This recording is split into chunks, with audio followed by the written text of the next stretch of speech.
Começou hoje em Belém a Cúpula da Amazônia, anunciada pelo presidente Lula antes mesmo de tomar posse no fim de 2022. A cúpula reúne 8 países que fazem parte da Organização do Tratado de Cooperação Amazônica, a OTCA. E hoje foi um dia importante, com discursos de quem estava lá representando seus países e prestando atenção nesses discursos, a gente consegue entender um pouco os desafios, as dificuldades nessa integração pela Amazônia. Quem está nos ajudando a entender tudo o que acontece lá em Belém é a nossa querida Carol Nogueira. É com ela que eu estou chegando aqui para recebê-la. Carol, o que teve de importante hoje na cúpula? Boa noite. Boa noite, Márcio. Vamos começar pela lista dos presentes e ausentes. Apesar da OTCA ter 8 países, para esse encontro vieram 5 chefes de Estado. Os presidentes do Equador, Suriname e da Venezuela mandaram representantes. Nicolás Maduro chegou a confirmar presença, mas de última hora alegou questões de saúde para não vir. E hoje, os líderes presentes e representantes dos demais países da organização assinaram a Declaração de Belém. É o documento final da cúpula que reforça a defesa da Amazônia e define uma agenda comum entre os integrantes da OTCA. Quem tem os detalhes é o repórter Pedro Teixeira, está lá na capital paraense e vai trazer agora as informações para a gente ao vivo. Oi, Pedro, uma boa noite para você. Tudo bem, Carol, Márcio, boa noite para você, uma excelente noite para todo mundo que nos acompanha aqui no CNN Prime Time. Essa declaração de Belém foi publicada no fim desta terça-feira, logo depois da finalização deste encontro de presidentes aqui na Cúpula da Amazônia. E o que mais chamou a atenção na declaração de Belém foi justamente a ausências importantes de temas que vinham sendo discutidos tanto publicamente como pelos diplomatas que estão aqui em Belém para esta cúpula. São as questões que envolvem metas de desmatamento, inclusive o Brasil foi um dos defensores para que os países da Cúpula da Amazônia tenham uma meta única de desmatamento. O Brasil já tem uma meta definida para atingir o desmatamento legal zero até 2030. Essa é a mesma meta da Colômbia e do Peru. A Venezuela concordou com essa meta, mas a Guiana, o Suriname e também a Bolívia discordaram, e como os pontos que são publicados nesta declaração de Belém precisam estar com a concordância de todos os países, essa meta única não foi definida. Essa é a principal alteração do texto que a gente teve acesso na semana passada por meio do nosso diretor editorial em Brasília, Daniel Hittner, que indicava a intenção de uma meta única. Essa meta foi retirada. Eles apenas incluíram o desejo de que todos os países até 2030 avancem com o combate ao desmatamento na região. O Brasil já tem essa meta estabelecida e vai tentar cumprir até 2030 para que não haja desmatamento ilegal no país. Outro ponto que ficou fora da declaração de Belém é questões que envolvem a exploração de petróleo na região. E eu e o nosso editor Marco Mendes preparamos uma matéria sobre as discussões sobre isso aqui na Cúpula da Amazônia. Vamos acompanhar. A cúpula reúne representantes dos 8 países signatários do Tratado de Cooperação Amazônica. É a primeira vez em 14 anos que o grupo se encontra, apesar das ausências dos presidentes do Equador, Suriname e Venezuela. No discurso de abertura, Lula defendeu a união de esforços entre os países que têm a floresta em seu território. Nunca foi tão urgente retomar e ampliar essa cooperação. Os desafios da nossa era e as oportunidades que surgem demandam ação conjunta.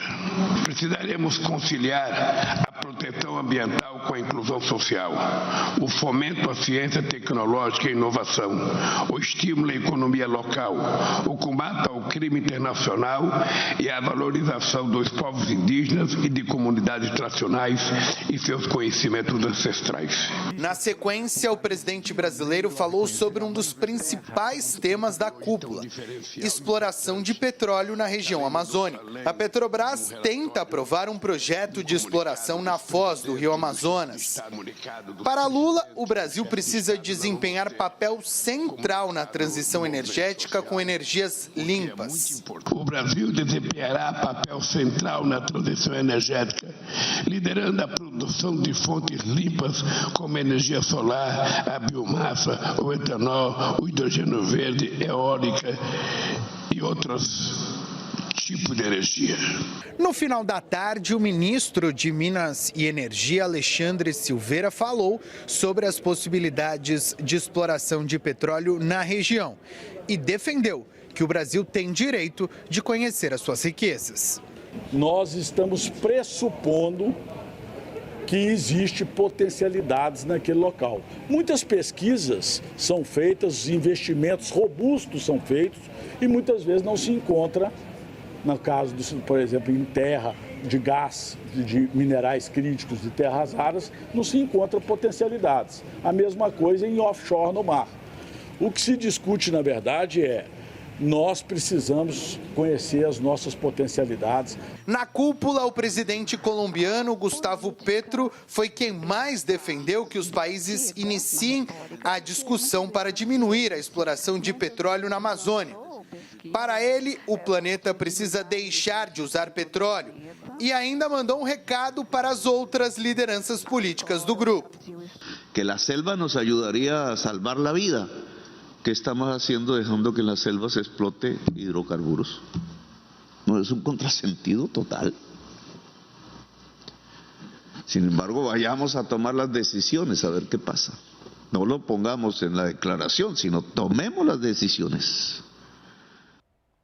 Quem também está nos ajudando a compreender tudo o que acontece lá em Belém, na cúpula da Amazônia, são os nossos analistas Caio Junqueira e Lorival Santana. Eu começo com o Caio porque ele está lá em Belém, acompanhou muito de perto esse primeiro dia da cúpula e pode nos dizer como é que está esse equilíbrio entre os interesses de nações tão diferentes, interesses mesmo diferentes, as nações são diferentes, têm tamanhos diferentes, interesses diferentes, que a gente percebeu bem essas diferenças nos discursos e no tom do documento final, a Carta de Belém, né, Caio? Boa noite. Boa noite, Márcio. Boa noite a todos. Márcio, é exatamente isso, né? Essa é uma sensação geral aqui na cúpula, né? Tanto por parte das autoridades, como por parte aqui dos colegas e dos analistas, dos ambientalistas, de uma maneira geral, acompanhando essa cúpula. O quê? Que prevaleceu na declaração final, na chamada Carta de Belém, Declaração de Belém, os interesses internos de cada país, né? Que houve um respeito a esses contextos e realidades internas que acabaram não tendo força suficiente para se sobrepor a metas mais ousadas que chegaram a ser abordadas e tratadas em parte desses debates. Do que eu estou falando? Por exemplo, se um país depende mais ainda de combustível fóssil, ele é mais refratário à possibilidade de se tratar na declaração final a essa possibilidade. Ou, por exemplo, se o Brasil que tem um potencial estimado de ampliar essa exploração na margem equatorial, uma polêmica exploração,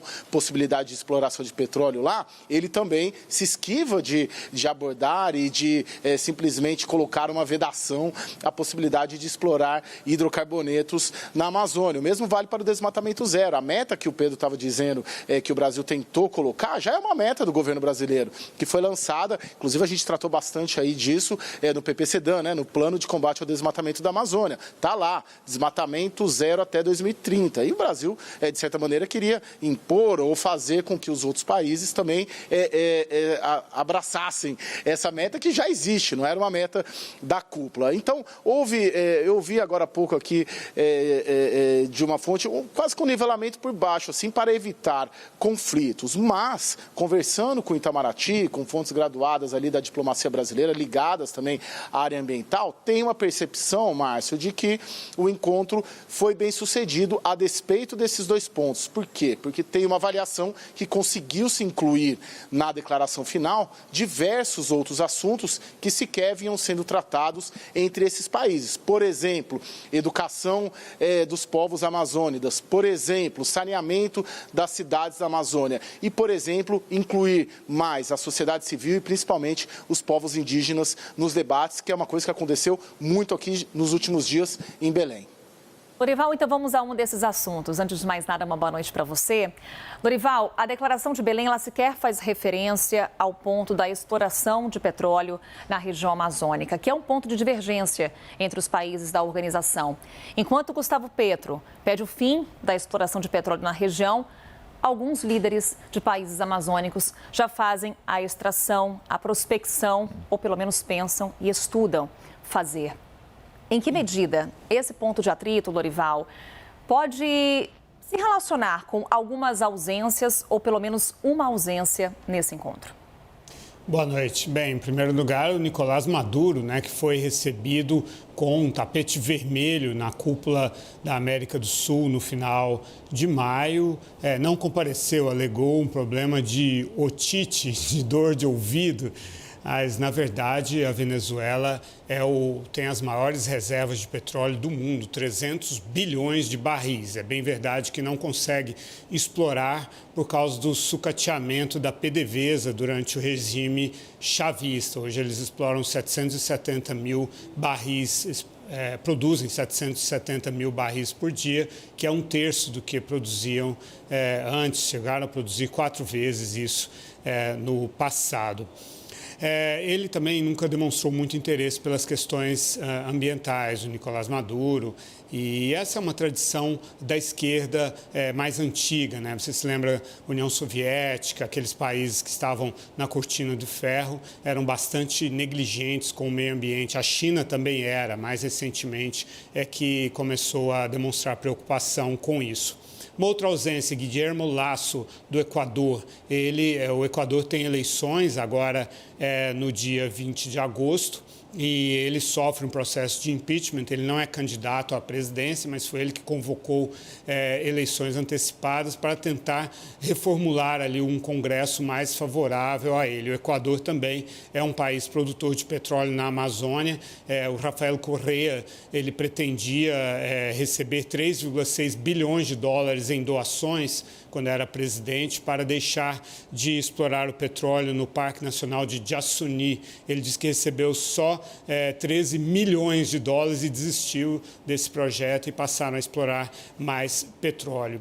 E falando em ausências, claro, a ausência do presidente francês Emmanuel Macron, que afinal recentemente fez uma cúpula para o financiamento do clima em Paris. O presidente Lula compareceu e o Macron não veio agora. Eu conversei com fontes do Palácio do Eliseu que disseram que ele não veio porque a França não é membro da Organização do Tratado da Cooperação da Amazônia, que ele ficaria então, agora conclusão minha, num patamar mais baixo ali, ficaria como observador.